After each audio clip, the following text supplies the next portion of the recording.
नमस्कार दोस्तों, dear mathematician आपका स्वागत है। आज का जो हमारा क्वेश्चन है वो क्लास 10th के अध्याय 10 भौतिकी से है और चैप्टर का नाम है प्रकाश, परावर्तन तथा अववर्तन। तो ये देखिए इस क्वेश्चन में क्या दिया गया है। तो उदाहरण एक में दिया गया है कि अवतल दर्पण के मुख्य फोकस की परिभाषा लिखिए। तो हमें जो है अवतल दर्पण के मुख्य फोकस की परिभाषा लिखना है। तो परिभाषा लिखने से पहले जो है थोड़ा हम लोग फिगर में समझ लेते हैं। देखिए ये जो है अवतल दर्पण है, अवतल दर्पण, क्योंकि इसमें जो है बाहर से क्ले किया गया है और जब इसी को जो है अगर अंदर से क्ले कर देंगे तो वो जो है उत्तल दर्पण हो जाएगा। और ये जो है क्या है तो मुख्य फोकस है और जिसका परिभाषा अभी हम नहीं लिखे हैं। और ये जो है क्या है तो वक्रता केंद्र है और ये ध्रुव P। तो जब भी कोई किरण मुख्य अक्ष के समांतर गुजरती है और वो जो है जब दर्पण से परावर्त होती है, मतलब परावर्तन के बाद जो है वो किरण जिस बिंदु से गुजरेगी उसे ही हम लोग क्या बोलते हैं तो मुख्य फोकस बोलते हैं। तो वो जो है परावर्तन के बाद जो है वो फोकस से गुजरती है। कब? जब वो मुख्य अक्ष के समांतर जाती है। जब भी कोई किरण मुख्य अक्ष के समांतर जाएगी तो दर्पण से परावर्तन के बाद जो है वो जिस बिंदु पर मिलेगी उससे हम लोग क्या बोलते हैं तो मुख्य फोकस बोलते हैं।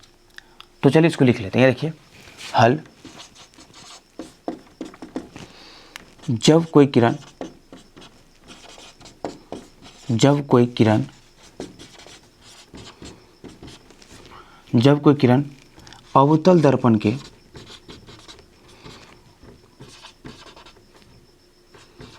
अवतल दर्पण के मुख्य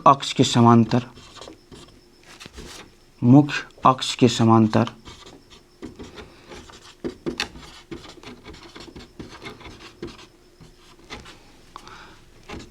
जाती है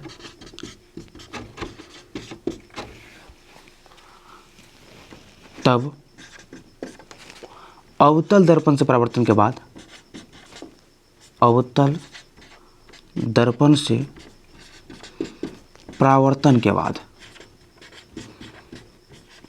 परावर्तन के बाद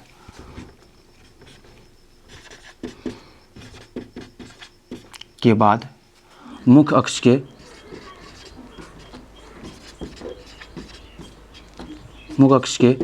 जिस बिंदु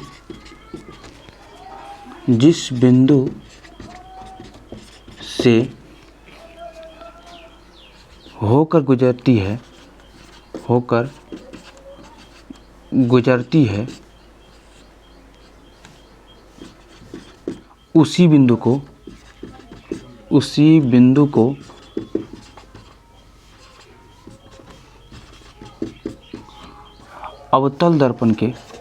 उसी बिंदु को अवतल दर्पण के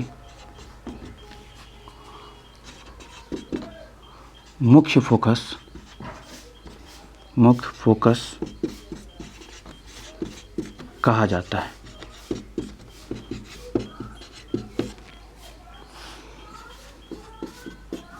तो ये देखिए जब कोई किरण अवतल दर्पण के मुख्य अक्ष के समांतर जाती है तब अवतल दर्पण से परावर्तन के बाद मुख्य अक्ष के जिस बिंदु से होकर गुजरती है उसी बिंदु को अवतल दर्पण के मुख्य फोकस कहा जाता है। तो ये F क्या है तो ये F जो है अवतल दर्पण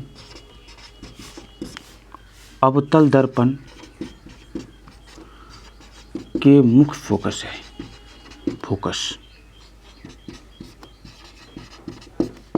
तो हम उम्मीद करते हैं कि आप लोगों को जो है अवतल दर्पण के मुख्य फोकस का परिभाषा बहुत ही अच्छा समझ में आया होगा। तो अभी के लिए इतना ही। इस वीडियो को जैसे शेयर कीजिए और अभी तक चैनल को सब्सक्राइब नहीं किया तो सब्सक्राइब कर लीजिए। धन्यवाद।